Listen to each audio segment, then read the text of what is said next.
Ngayong araw, hayaan nyo kung isama ko na naman kayo sa biyahe natin dito sa Bolinao. At pupuntahan natin ang isang lugar dito na ngayon ko lang talaga mapupuntahan. Maaaring ilan din sa inyo ay hindi rin talaga alam tong lugar na to. At sobra talaga akong nagulat dahil meron pa palang itinatagong paraiso tong bayan natin. Kaya hayaan nyo kung ibahagi sa inyo ang nakatagong paraiso ng Bolinao na tinatawag ng mga tao dito na Batong Bugtong.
At sa haba ng panonood natin sa ganda ng kalikasan natin, dito sa lugar na to natin napiling ipagpatuloy yung pagpapahinga natin.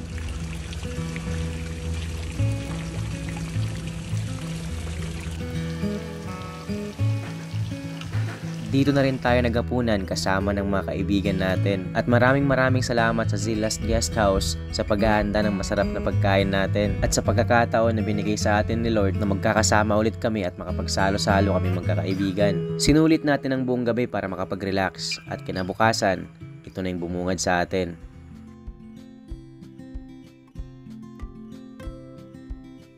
Pinakita sa atin kung gaano kaganda itong tinitirhan natin ngayon at kung gaanong pinag-isipan para mabuo ito. At kung naghahanap ka ng lugar para makapag-relax na parang private resort yung datingan, saktong-sakto tong Zilas Guest House para sa'yo. Small group man kayo o malaking grupo kayo, pwedeng-pwede kayo dito. Kayang-kaya nitong mag-accommodate hanggang 30 na katao at solong-solo nyo lang talaga yung lugar. At may access ka sa lahat ng mayroon dito sa bahay na to.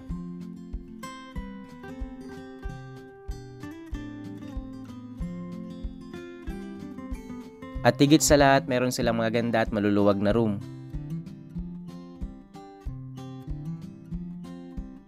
Sa nakakapagod na biyahe natin, nandito tayo ngayon para mag-relax. At tignan nyo naman yung mga rooms nila, napakaluwang. Ang daming mga rooms na pwede pagpipilian.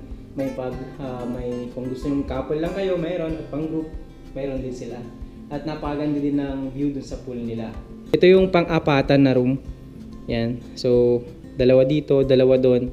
The same time, may sarili ding CR na napakaganda, napakaangas, napakalinis at napakabango.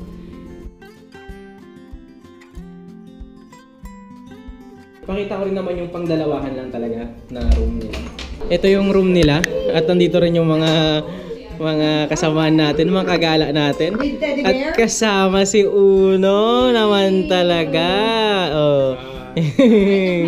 Hello na. Andito ang mga kagala natin, guys.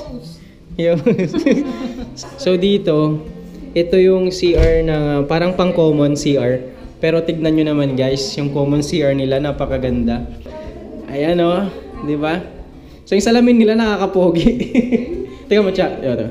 Di ba may ganyan oh. Oh, diba? Meron din silang attic dito, guys. Akyat lang tayo. So ito yung upper part ng guest house nila dito. So ito naman yung attic room nila. 'Di ba? 2, 4, 6, 8 na tao ang kasya dito sa room na to. Habang nandito kami, ramdam talaga namin yung good vibes ng lugar.